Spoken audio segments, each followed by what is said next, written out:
자, 그럼 이제 시청자분 들어오셨으니까 오늘 방송을 시작해 보도록 하겠습니다. 이제 캐나다 이민을 준비하시는 시청자분이 계셔서 보내주신 그 내용을 가지고 간단하게 제가 정리를 해봤고요. 이제 상담 실제로 이제 제가 준비한 내용들을 말씀드리기 전에 공지사항이 먼저 있어요. 이 부분은 방송에 올릴 거기 때문에 먼저 좀 말씀드리도록 하겠습니다. 제 영상들이 최근에 조금 그래도 좀 조회수가 조금 나와서 이제 보시는 분들이 계시는 것 같은데, 먼저 말씀드리고 싶은 게 이제 가끔 댓글들로 질문 다시는 분들이 계세요. 웬만하면 제가 질문 다셔도 대답을 안 해드리거든요. 왜냐면 이제 채팅으로 그렇게 댓글 달아드리는 거에 한계도 있기도 하고 일일이 다 달아드릴 수도 없고요. 그래서 이제 라이브로 오시면 실제로 이제 제가 말씀해 드리거나 아니면은 저희 시청자분들 중에 저보다 경험 많으신 분들이 훨씬 많거든요. 그분들에게 도움을 얻어가시면 될 것 같고요. 그게 또 아니라면 오늘처럼 이렇게 시청자분처럼 좀 긴 내용이 있으시다면 이메일로 주시면 제가 정리를 해서 드리도록 하겠습니다.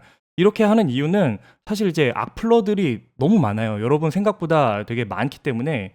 그리고 이 악플러들이 사실 한두 번 쓰시는 분들은 의견이 안 맞으니까 그렇게 하시는 분들도 계신데, 제 영상을 약간 놀이터처럼, 그리고 댓글 를 끊임없이 다 하시는 분들이 계셔가지고 그렇게 놀이터처럼 만들고 싶지가 않거든요. 사실 이분들은 문제가 뭐냐면, 화상으로 이렇게 얼굴을 보고 얘기하자 그러면 절대 대답을 안 하는 게 가장 큰 문제죠.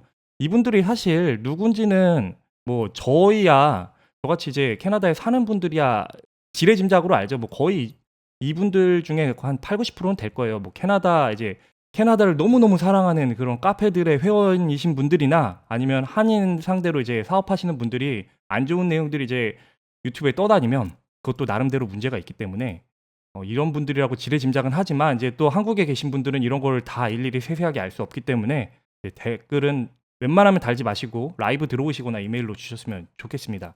그 다음 사항 같은 경우는 오늘 이제 시청자분께서 상담 요청을 주셨지만 이제 최근에 또 뭐 다른 분도 사실 주신 분이 계세요. 근데 아시다시피 저는 이런 상담을 해드리는데 그 캐나다에 있었던 제 삶에, 그리고 이 시간과 돈을 투자했던 어느 부분들에 대해서 제가 정보를 드린다고 생각하는데, 이거를 무료로 드리고 있잖아요.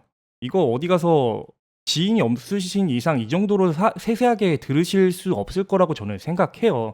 그런데도 이제 이메일을 보내시고 제가 언제 라이브를 진행해서 상담해 드리겠다. 사실 저는 라이브로 해서 콘텐츠도 좀 올려야 되는 부분이 있기 때문에 그렇게 말씀하시면 이제 개인적으로 신상이 노출되기가 싫으셨던 건지 아니면 이메일로만 받고 싶으셨던 건지 어떤 건지는 잘 모르겠지만 이제 이메일로 그냥 찔러보는 거죠. 이렇게 어떤 대답만 원하고 뭐 그냥 가시겠죠. 제가 예전에도 이런 영상들을 한번 올렸었던 적이 있는데, 그러니까 본인들 찔러보기는 안 하셨으면 좋겠어요. 제가 이런 것들을 몇 번 겪고 나면 이제 상담 같은 건 받지 않겠죠. 이제 본인들은 그냥 저지르는 일들에 이제 정말로 필요하신 분들, 어떤 얘기들을 듣고 싶은 분들이 저한테서 이런 것들을 얻어가지 못하는 기회를 날려버릴 수 있는 그런 것들을 제공할 수 있기 때문에 찔러보기 하지 마시고요. 이제 그분께서 이제 절실하셨다면 어떻게든 시간을 잡으셨겠죠. 그러니까 찔러보기 하지 마시고 진짜로 필요하신 분들만 이렇게 연락을 주시면 될 것 같습니다. 여기까지가 미리 공지사항이고요. 이제 본격적으로 이제 준비한 내용을 진행해 보도록 하겠습니다. 이제 우선 제가 이메일로 보내주신 내용들을 정리를 했어요. 혹시 이 중에 맞지 않는 내용이 있으면 미리 말씀해 주셨으면 좋겠습니다. 나이는 41살이시고요. 그리고 자녀는 2명이신데 이제 2살이시고 한 명은 이제 출산 예정이시고, 이제 출산하시는 거 이제 미리 축하드리겠습니다. 그리고 전공이 생화학을 하셨고 경력 같은 경우는 산업용 엔진이랑 이제 기타 어떤 부분을 하셨더라고요. 그래서 국내 해외 영업 등을 하고 계신 것 같고, 이제 영어는 이제 해외 영업도 하고 계시고 미국 컬리지 경력도 있으시다고 하시니까 충분히 엄청 잘하실 거라고 생각해요. 그리고 자본 같은 경우는 이제 기본적으로 유동자금이 한 1억 정도 되시고 이제 묶여있는 돈이 한 6억 정도 되신다. 이제 자금은 꽤 여유가 있으신 편이라고 생각해요. 그리고 아내분, 지금 오늘 들어오신 아내분 같은 경우는 영어 강사이셔서 부부 두 분께서 이제 영어를 상당히 잘할 거라고 저는 생각을 합니다. 이제 부럽고요. 그리고 다음은 이제 기러기는 생각이 없으시다고 하셨고, 이제 지역 같은 경우는 이제 영주권만 우선 아무데나 취득하신 다음에 최종적으로 밴쿠버나 토론토 쪽으로 이주를 했으면 좋겠다. 이렇게 보내주셨습니다. 그리고 이제 생각하신 이민 방법으로는 파마시 어시스턴트 같은 거를 고려 중이었는데 최근에 이번 주 월요일이죠. 유학 후 이민 같은 걸 거의 부부가 오는 경우를 다 막아버렸기 때문에 LMI를 해서 영주권을 받는 게 어떠냐 이렇게 생각을 해주셨어요. 그리고 이민 목적 같은 경우는 이제 자녀가 한국은 이제 사실 경쟁이 좀 심한 편이긴 하니까 그런 거 없이 좀 다양한 환경을 누리며 컸으면 좋겠다. 그렇게 적어 주셨더라고요. 혹시 틀린 내용이시면 말씀해 주셨으면 좋겠고요. 제가 그러면 요 내용을 가지고 진행해 보도록 하겠습니다. 자, 일단 먼저 드리고 싶은 말씀이 있어요. 캐나다 이민을 고려하지 마시고요. 만약에 이민을 고려하신다 그러면 이제 결론이거든요. 미국으로 가세요. 그리고 만약에 미국으로 뭐 어떤 상황 때문에 지금 못 가신다. 그러면 돈을 최대한 모으셔가지고 자녀한테 미국으로 갈 수 있게 보탬을 주시는 게 저는 맞는 방향이라고 생각을 합니다. 왜 이런 얘기를 드리냐면 아마 이런 것들 중에 보신 것들이 꽤 되실 거예요. 이제 프렌즈 아마 보셨을 거고 오피스, 뭐 데드 투미, 저는 하와이 맨츄얼 마더는 안 봤거든요. 이거는 이제 저희 와이프가 봤는데 이제 이런 미드들을 보면 그런 내용들이 나와요. 이게 프렌즈 같은 경우는 되게 초반인데 비비 같은 경우가 전 남편이 있었다는 사실을 얘기를 하죠. 이제 전 남편이 근데 왜 있었냐 하면 미국의 그린 카드를 받으려고 이제 영주권이죠. 그걸 받으려고 약간은 이제 위장 결혼을 했다. 그런 내용들이 나오고 오피스 같은 경우에서는 여기 주인공인 마이클이 캐나다로 출장을 갈 경우가 있는데 가면서 야, 캐나다 진짜 별로다 이런 내용들을 하죠. 그리고 데드 투미 같은 경우도 이제 엄마가 아들하고 이제 무슨 사건 때문에 휴가를 좀 가자고 하는 내용들이 있는데 여기서 아들이 캐나다를 왜 가냐고 거기 진짜 이상한 데라고 이런 얘기를 하죠. 그리고 더 큰 거는 How I Met Your Mother 같은 경우는 이런 되게 유명한 짤이 있더라고요. 뭐 캐나디언 되는 이제 테스트가 쉽냐 뭐 이런 얘기를 해요. 너 캐네디언 되고 싶니? 진짜로 이게 엄청난 유명한 짤이 있어요. 이게 돌려 깎는 거죠, 사실 캐나다를. 이런 것들을 사실 제가 한국에 있을 때는 별로 크게 심각하게 받아들이진 않았어요. 왜냐면 이게 드라마니까 이게 옆에 나라 이게 교류도 되게 활발하게 일어나고 하니까 옆에 나라 어느 정도 풍자한 거라고 생각을 했는데 사실은 이게 아니죠. 굉장히 좀 뼈를 때리는 말들이에요, 이게. 미국에서 보는 정말로 그런 캐나다의 시각을 이런 미드들에 잘 녹여내고 있는 거고 실제로 제가 캐나다에 와서 살았을 때 아 진짜 저거는 약간 뭐라 그럴까요? 못생긴 사람한테 진짜 못생겼다. 아니면 가난한 사람한테 너 진짜 가난하다. 이렇게 정말 뼈를 때리는 말들 있죠. 저는 그런 거라고 받아들였거든요, 여기 와서. 그래서 이제 인터넷 같은데 캐나다랑 미국 같은 거를 비교를 하면 그런 얘기들이 있어요. 뭐 어디가 좋네 마네 이런 얘기를 하는데 사실 이 와중에 뭐 한국 얘기를 하면 야 너는 한국 돌아가 뭐 이런 얘기들도 하고 아니면 미국 가면 총 맞는데 뭐 이런 얘기들을 하죠. 근데 이거 진짜 제가 캐나다 와서 느낀 건 이런 얘기들 하는 거는 캐나다 사람들밖에 없어요. 그 뭔가 캐나다를 아껴주고 캐나다는 꼭 좋은 나라여야만 되고 정말 그 캐나다는 뭔가 천국이어야 되는 그 이미지를 가져야 되는 그런 보호하시는 분들밖에 없다고요. 사실은 진짜로 사실은 현실적으로는 미국 사람들은 캐나다를 전혀 신경도 안 써요. 왜? 신경 쓸 필요가 없거든. 미국이 훨씬 좋은데 뭐하러 캐나다를 신경을 써요. 그러니까 진짜 인터넷에서는 이런 것들을 얻을 수가 없어요. 사실 미국 사람들이 캐나다에 관심을 갖는다? 아, 그냥 진짜 아, 저기는 뭐 하는 나라지? 뭐 하지? 약간 이런 느낌이지 전혀 신경을 안 써요. 조금은 이런 정도의 이미지를 생각하시면서 고민을 하셨으면 좋겠고 제가 이런 말씀을 왜 드리냐면 보내주신 내용 중에 이민 목적이 그런 게 있잖아요. 자녀가 이제 경쟁 없는 사회에서 좀 컸으면 좋겠다. 그거는 맞긴 맞는 것 같아요. 옛날에 한 1-20년 전, 뭐 거의 IMF 시대 그 시대쯤 오셨던 분들은 이제 전 세계가 사실 그때가 경쟁이 많이 심하진 않았죠. 그 시절에 오셨던 분들은 경쟁 없는 사회에서 조금 크셨던 것 같은데 사실은 이게 되게 조금 어려운 말인 게 이런 경우들이 아마 생길 거예요. 저렇게 자녀가 생활을 하게 되면 첫 번째 같은 경우는 이제 우리 자녀가 엔트리급이나 미들급 정도 페이만 받아도 지내면 괜찮다 하면은 이제 경쟁 없이 아마 지내셔도 크게 무리 없을 거예요. 근데 이제 이 엔트리나 미들급 페이를 받고서 생활하기에는 지금 물가가 너무 올라서 미래는 더 심해지겠죠? 이 임금을 가지고서는 버틸 수가 없는 물가예요. 그러니까 자녀들이 굉장히 조금 힘들어 할 거예요. 그게 아니라 아니 뭐 우리는 이제 자녀들한테 좋은 아이템들이 있어서 뭐 캐나다에서 사업을 시키겠다 그러면은 조금은 이제 맞을 수도 있는 내용일 거예요. 저런 경쟁 없는 사회에서 이제 적당히 크면서 사업을 하면 되니까. 근데 이 두 가지 경우가 아니면 공부하고 경쟁해야죠. 그렇게 안 하고서는 위로 올라갈 수가 없으니까. 거기다가 한국처럼 이렇게 누군가 이렇게 계속 쳐다보는 그런 문화가 아니기 때문에 이제 부모님께서 조금 바쁘셔서 신경을 못 쓰거나 하면 정말로 이제 친구들끼리는 더 신경을 안 쓰니까 한국보다 오히려 훨씬 더 뒤처지는 결과를 가져오게 될 거라고 저는 그렇게 생각을 해요. 근데 이제 만약에 근데 또 반대로 경우 생각해 봐서 만약에 자녀들이 좀 경쟁을 하고 좀 열심히 살아보려고 해요. 그럴 때 또 문제가 생기죠. 그러니까 지금 자녀들이 열심히 살아서 뭔가 경쟁을 빡시게 해 가지고 이제 좋은 직업도 얻고 그렇게 시작을 했단 말이죠. 뭐 지금 물가 대비로 했을 때는 캐나다에서 한 40불 정도 넘어가면 이 정도 내외가 되면 굉장히 좀 고임금 축에 속하거든요. 이렇게 넘어가면 자녀들이 미국으로 눈을 돌려요. 캐나다에 안 있으려고 그래요. 여기 지금 캐나다에 있는 그게 현상이에요. 이제 엔트리나 미들급은 생활하기가 힘들고 연봉이 올라가면 애들이 다 미국으로 눈을 돌려요. 왜냐면 일단 같은 연차에 연봉이 너무 많이 차이 나고 세금도 너무 많이 차이 나고 집값 자체가 일단 두 배가 차이 나버리기 때문에 대도시로 가면 좀 얘기가 다르죠. 물론 뉴욕이나 LA 같은 데는 당연히 비싸지만 미국 같은 경우는 전체적으로 날씨도 다 좋고 좀 자본이 없는 경우 같은 경우는 조금 이제 시골로 빠질 수 있는 그런 경우들이 있는데 캐나다는 그게 아니니까 이제 많은 젊은 친구들이 공부 좀 했다 그러면 타미국으로 가려고 해요. 근데 이게 왜 그러냐면 캐나다 이제 복지 제도가 지금 물가 대비 거의 뭐 한참 옛날 전에 만들어진 거니까 집값도 낮을 때고 임금도 낮을 때니까 그때는 막 이렇게 사람들이 다 받으면서 생활하고 그랬을 시절이라고요. 근데 지금 같은 경우는 어느 정도 된다 그러면 이제 이런 복지 제도를 일반인들이 받을 수가 사실 있는 게 많지 않아요. 오히려 더 나빠졌죠.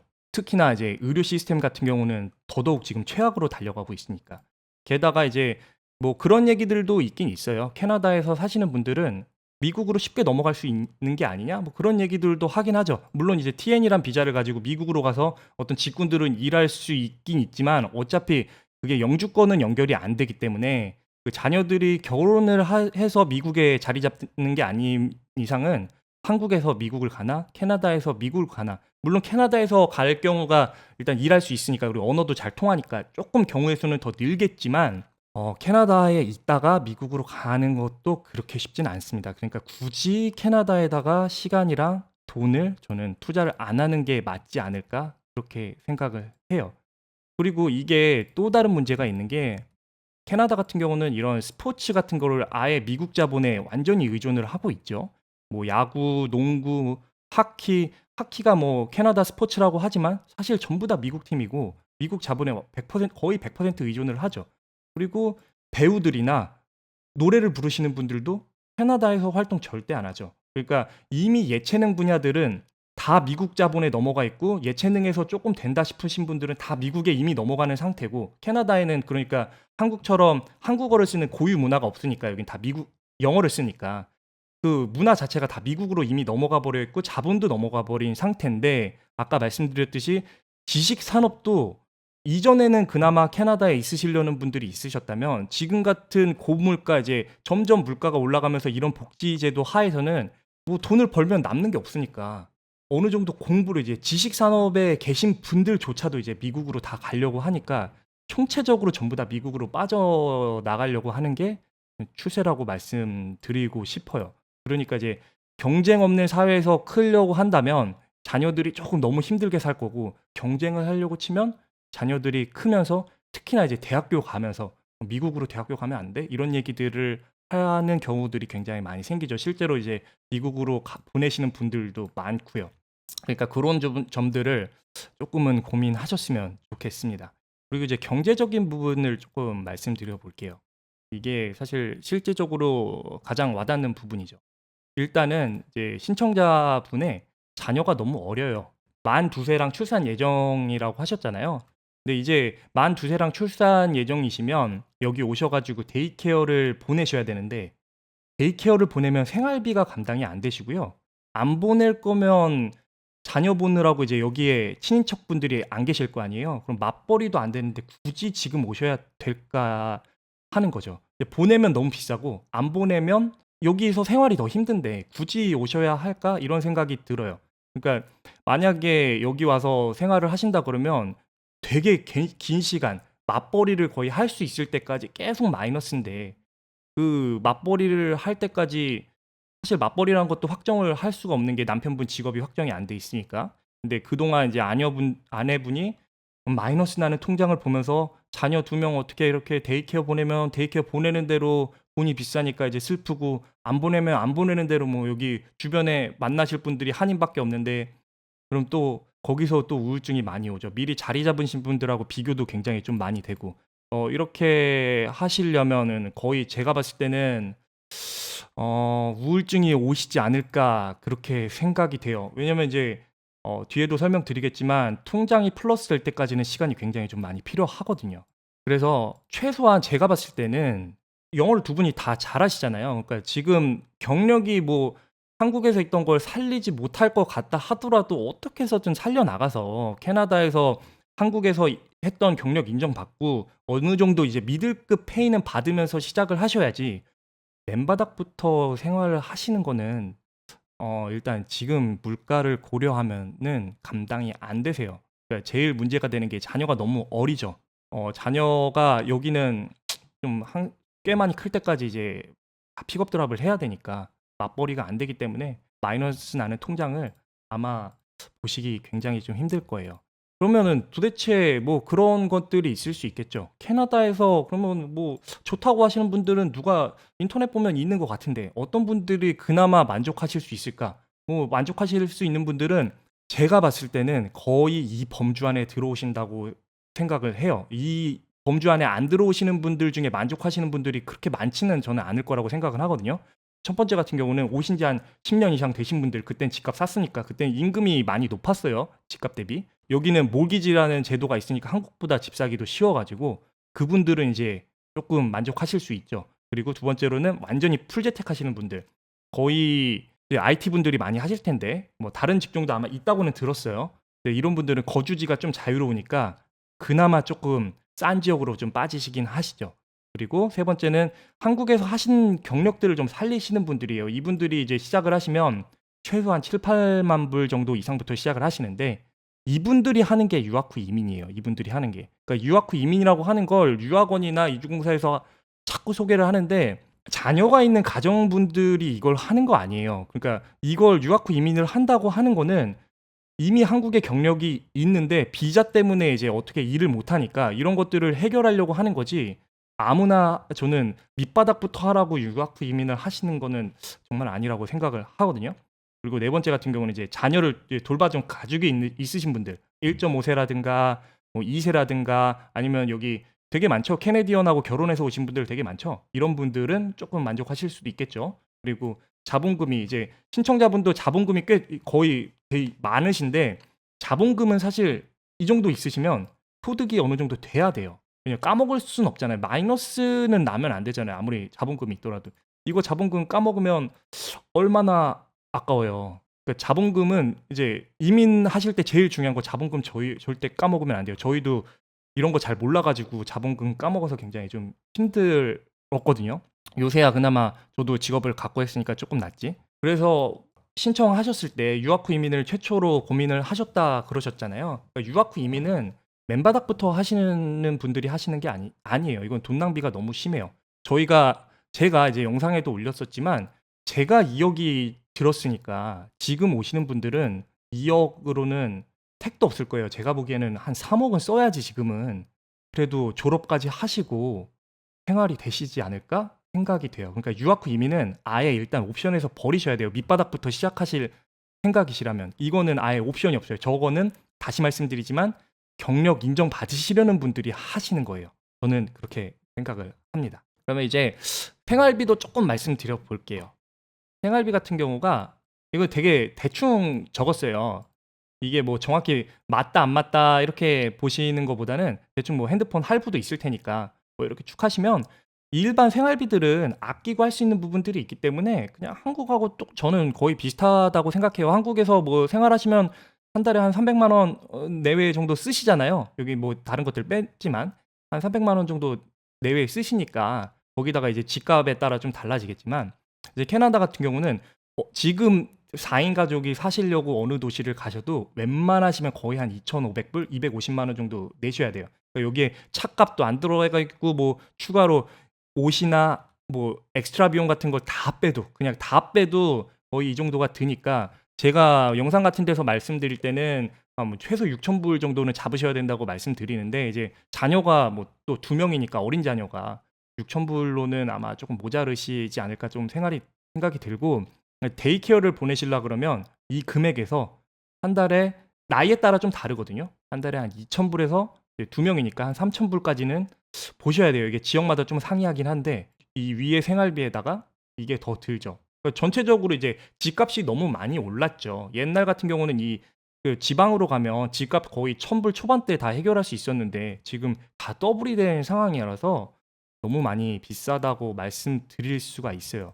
이거를 바탕으로 이제 직업을 생각을 하시면 영주권을 받으시려고 하시면 지금 LMIA로 영주권을 받으시려고 지금 약간 생각을 하고 계시잖아요. LMIA로 받으시려면 일단은 최소 한 2년은 잡아야 돼요. 이제 사람에 따라서 2년이 걸릴 수도 있고 3년이 걸릴 수도 있는데 일단 한 2년은 보셔야죠. 근데 이런 거 지금 밑바닥 직업부터 하실라 그러면 시급이 한 17불 왔다 갔다 하실 거예요. 요거 하시면 이제 1년 연봉이 한 35,000 되니까 이거 실수령 해봤자 한 달에 한 이게 2주급이라 좀 차이가 있긴 한데 실수령 해봤자 한 달에 한 2,500 내외 되시거든요. 이게 아까 말씀드렸듯이 뭐한 5,000불씩 생활이 안 되니까 이게 안 되니까 다들 식당 서버로 가죠. 팁으로 받으면 거의 지금 생활비만큼 팁이 나오거든요. 서버로 하시면. 네, 그러시는 분들도 많고 실제로. 그러니까 지금 팁 문제도 상당히 심각하긴 한데 아무튼 근데 서버로는 영주권을 제가 알기로는 조금 받기가 힘들고 뭐 매니저나 그런 걸로 해주는 식당들도 있다고는 하는데 아무튼 그런 데 가면 조금 힘들긴 하죠. 그러니까 제가 이제 옛날 영상에서도 말씀드렸듯이 LMI 진짜 하지 마세요. 이걸로 영주권 받으려 그러면 정말 가족 다 데리고 가지고 이제 탈출구가 없기 때문에 정신병이 걸려요. 이제 요거 하시다가 이제 혼자 오셨으면 이제 도망이라도 가시는데 가족들 앞에서 애써 없는 게 얼마나 힘들어요. 이거 진짜 말도 못해요. 저만 그런 것도 아니고 제가 예전에 그 워털루에서 지낼 때 우버 하시는 한국인 분들도 한국인 분을 만났어요. 그래가지고 지금 여기서 우버 하시냐고 영주권 어떻게 받으셨냐고 했을 때 위니펙에서 받으셨다고 하더라고요. 그분도 한 2년 동안 진짜 미쳐버리는 줄 알았어요. 겨우 진짜 도망치듯이 받자마자 바로 나왔다고 진짜 너무 힘들어 하셨고 그리고 제가 요 멘트를 준비하면서 제 제일 진짜 첫 영상들을 봤거든요. 그것도 도끼가 좀 많이 좀 빠져 있는 상태였는데 못 보겠더라고요. 제가 지금 옛날 영상을 봐도 도끼가 너무 심해서 그러니까 그게 정신적으로 엄청 힘들어요. 그리고 사실 식당 얘기하면 저는 지금도 약간 트라우마가 올라와서 많이 힘든 상태이기 때문에 이거 진짜 LMI 하시려 그러면 일단 한 90%는 진짜 뭐 사장 욕할 필요도 없죠. 그 사람들이라고 여기 영주권 따로 오겠다는 사람들한테 잘할 필요 없으니까. 그러니까 누구 탓할 필요도 없어요. 그러니까 안 하시는 게 정답이에요. 근데 저걸로 하시면 또 힘들긴 하죠. 아무튼 그렇게 식당으로 가시거나 뭐 어떤 LMIA로 받으시려 그러면 데이케어를 안 보내면 최소 한 달에 한 200만 원씩 2,000불씩 빵꾸 나고 데이케어를 보내면 한 4,000불 400만 원씩 빵꾸가 나니까 얼만큼 이제 그거를 생각을 하시고 계신지 모르겠지만 저거를 2년 동안 내야 되니까 최소 2년 동안 그러니까 아까 말씀드렸듯이 좀 우울증이 올 수밖에 없다고 제가 말씀을 드리는 거고 좀 쉽지 않습니다. 그러면은 이제 어느 정도 돼야 되냐? 이제 연봉이 이제 지금 만약에 가져온 자본으로 집을 사신다 그러면 연봉이 한 8만 불 정도 되면은 이게 또 2주급이라 좀 다르긴 한데 한 실수령이 한 월에 한 5,000불 내외 정도 되시거든요. 그리고 38.5 이거 인디드나 링크드인 같은 데 쳐보시면 이거 진짜 힘드실 거예요. 그러니까 경력을 살리시면 이거를 금방 갈 수 있는데 이제 내가 컬리지나 아니면 밑바닥부터 하겠다 그러시면 이거는 진짜 말도 안 되고 컬리지 직업부터 하셔도 최소 5년이 걸려요. 진짜로 최소 5년이 걸려요. 왜냐면 이제 신청자분 이제 께서 남편분께서 얘기하셨던 게 뭐 파마시 어시스턴트 이거를 하시겠다고 하셨으니까 이것도 연봉 셀러리 캡이 거의 정해져 있는 거니까 지금 한 18불, 22불이잖아요. 잘 받아봤자 22불이겠죠. 경력 쌓여도 30불은 안 넘어갈 거예요. 경력 쌓여도. 그러면은 저기까지 못 가죠. 몇 년이 걸려도 못 가죠. 그러니까 여기 계신 분들이나 이거를 할 수 있는 거지 젊은 애들이나 이제 이걸로 해가지고 뭐 다른 것도 노려보면서 하는 거지 지금 새로 이걸로 오실 수 있을까? 저는 그렇게 생각이 들죠. 그러니까 제가 자꾸 영상을 너무 얘기 많이 하긴 하는데 항공정비를 나왔잖아요. 거기 졸업해 가지고 제가 진짜 지금 항공정비 하고 있으면 유튜브 못 하고 있죠. 돈이 안 되는데. 나가서 우버를 하거나 지금 식당 가서 알바 더 해야 돼요. 이걸로는 못 먹고 살아요. 이걸로는. 저는 개인적으로 진짜 그렇게 느껴요. 이걸로는 못 먹고 살아요. 그래서 제가 칼리지 나와서 하고 있으면 저는 못 먹고 산다 이거죠. 지금 여기 앉아 가지고 시청자분한테 이렇게 얘기해 줄 그런 입장이 안 돼요. 저도 먹고 살기 힘드니까.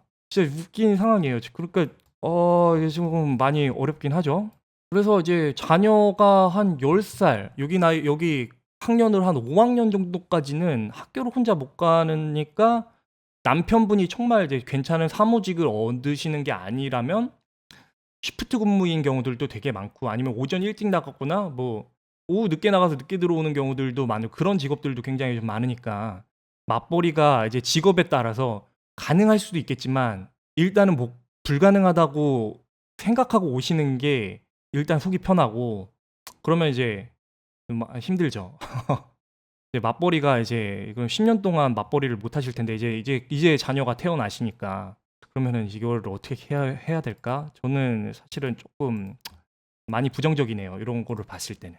그리고 이제 자본 같은 경우를 조금 살펴보면 이제 자본이 묶여 있는 거 뭐 갖고 계신 거에서 한 7억 정도 되시잖아요. 그러니까 제가 말씀드렸듯이 뭐 한 2억 뭐 차도 사고 뭐 하셔야 되니까 2억 뭐 왔다 갔다를 쓰시게 되실 거예요. 영주권 받으실 때까지. 그리고 물가에 따라 다르고 씀씀이에 따라 다르긴 하지만 그러면 한 5억이 남으시겠죠? 물론 이제 오시자마자 나는 무조건 여기에 살 거야. 근데 또 그게 안 되는 게 밴쿠버나 토론토로 가시겠다고 하시니까. 오자마자 집을 사면 당연히 좋은데 영주권을 받으시는 분들은 이건 절대 안 되죠. 왜냐면 이제 영주권이나 직업 때문에 이사를 계속 다녀야 돼요. 그러니까 현실적으로 오시자마자 집 사는 건 말이 안 되고 그럼 자리 잡으실 때까지 자녀 키우는 동안 한 2억 정도는 까먹어야 되니까 한 5억 정도밖에 안 남으실 거라고 생각이 되는데 지금 밴쿠버나 토론토 같은 게 4인 가족이 사시려고 그러면 콘도는 좀 작아요. 이게 아파트 같은데 거의 이제 사실 만한 데가 콘도가 한 한국 아파트로 치면 한 24평 정도밖에 안 돼요. 그러니까 많이 좁죠. 이런 데가 지금 한 8억 전후예요. 여기는 지금 이제 40대신데 여기 캐나다 오셔가지고 여기부터 시작하시면은 이제 은퇴까지 거의 여기까지 하셔야 되니까 이제 뭐 선택에 따라 다르겠지만 보통은 많이 타운하우스를 선호하시죠. 오시는 분들은. 근데 토론토나 밴쿠버 같은 경우는 이게 지역에 따라 다르지만 한 10억 전후를 보셔야 되고 지금 몰기지 이자가 한 6%니까 좀 많이 비싸요. 그래서 제가 간단하게 시뮬레이션을 돌려드렸어요.